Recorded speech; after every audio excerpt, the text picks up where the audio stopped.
Et si je vous disais que l'ouverture d'Android n'était pas simplement un choix technique? Que ce n'était pas juste une ligne de code partagée, mais le pion central d'une stratégie globale, millimétrée, invisible, mais terriblement efficace.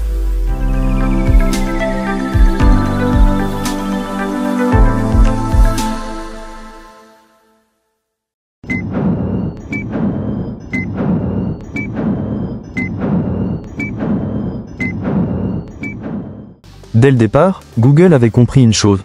Ce n'est pas en contrôlant les appareils qu'on contrôle le marché. C'est en contrôlant ce que les gens font avec ces appareils. Et c'est là que tout commence. Derrière chaque Android, il y a un écosystème. Google Search, Gmail, Chrome, YouTube, et surtout, le Play Store. La porte d'entrée vers tout ce que vous installez, l'interface entre vous et les applications que vous consommez chaque jour. À première vue, Android semble libre. Open source, utilisable par n'importe quel constructeur. En réalité, Android était un cheval de Troie. Une plateforme offerte au monde, non pas par altruisme, mais pour installer en silence l'emprise de Google dans votre vie numérique. Et cette stratégie a fonctionné à la perfection. Google n'a jamais gagné d'argent sur la vente de téléphones. Mais elle a gagné quelque chose de bien plus précieux, votre attention. Faut parfois savoir courir avant de savoir marcher. Chaque recherche, chaque vidéo, chaque application, chaque publicité, tout renforçait son pouvoir. Plus Android se diffusait, plus Google devenait inévitable. Et ce modèle ouvert n'a pas seulement permis la domination. Il a permis quelque chose de bien plus dangereux, une accélération permanente. Contrairement à Apple, qui centralise tout, Google a laissé les autres expérimenter. Tester, prendre des risques à sa place. Samsung innovait sur les écrans géants. Huawei poussait les limites de la photo. Xiaomi cassait les prix. Et Android, lui, observait et apprenait.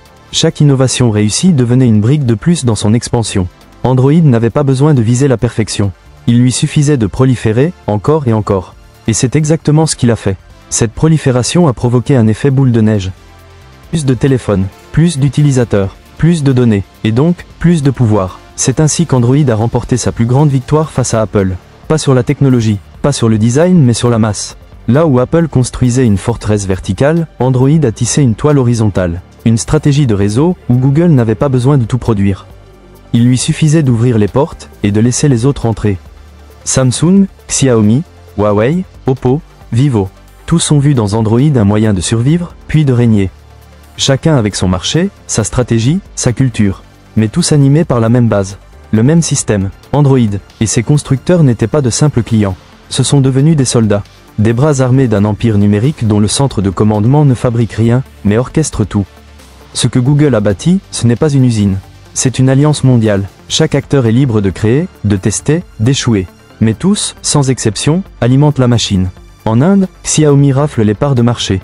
En Afrique, Tranchon, avec ses marques Tecno et Infinix, domine dans l'ombre. En Europe, Samsung reste roi. En Chine, malgré la censure, Android subsiste à travers des versions modifiées.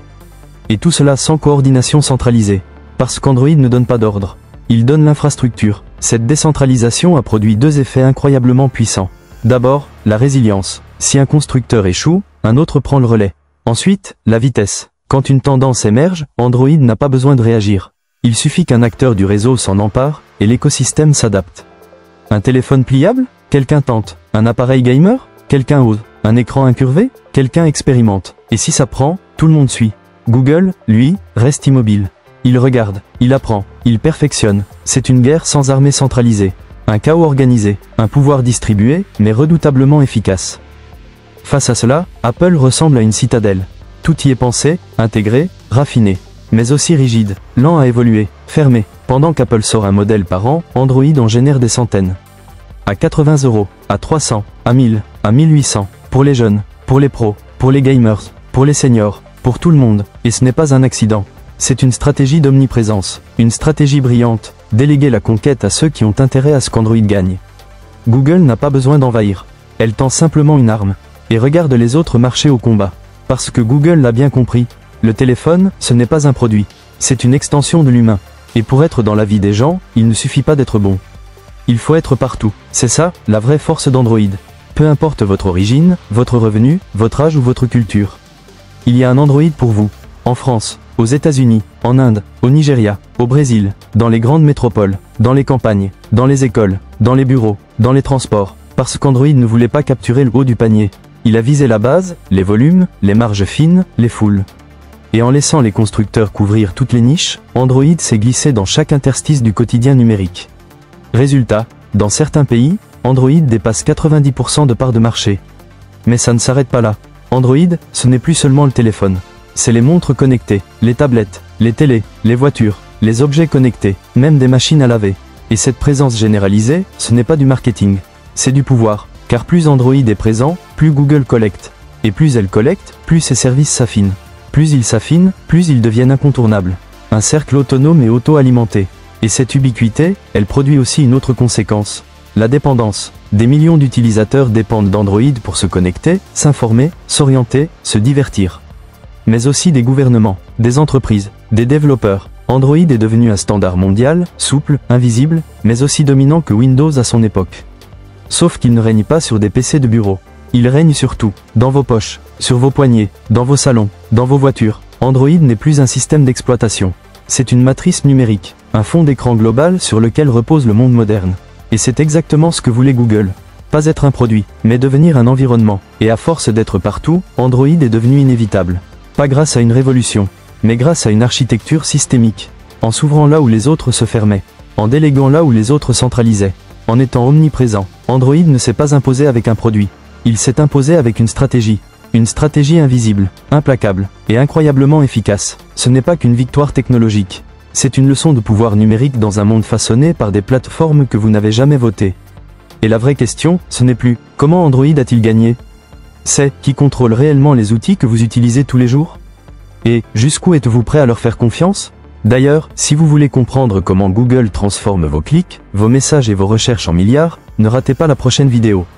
Android domine largement le marché mondial des smartphones comme on l'a déjà dit grâce à sa flexibilité, son accessibilité et son adoption massive par une multitude de fabricants. Contrairement à iOS, qui est réservé exclusivement aux appareils Apple, Android équipe des centaines de marques comme Samsung, Xiaomi, Oppo, Huawei ou encore Infinix, ce qui permet une offre très large allant des téléphones d'entrée de gamme à quelques dizaines d'euros jusqu'au modèle premium à plus de 1000 euros. Cette diversité rend Android beaucoup plus accessible à une population mondiale variée, notamment dans les régions comme l'Afrique, l'Asie ou l'Amérique latine, où l'iPhone est souvent perçu comme un produit de luxe. De plus, le système Android étant open source, il permet une personnalisation poussée à la fois pour les fabricants et pour les utilisateurs, ce qui en fait une plateforme très attractive. En termes de part de marché, Android représente environ 70 à 75% du marché mondial, contre 25% pour iOS, les autres systèmes d'exploitation étant aujourd'hui quasiment inexistants. Android tire aussi sa force de l'ampleur de son écosystème, capable de s'intégrer avec une multitude d'appareils connectés, montres, télévisions, voitures, objets domotiques, etc. Cette combinaison de prix abordables, de flexibilité technologique et de présence globale fait d'Android la plateforme mobile la plus utilisée au monde.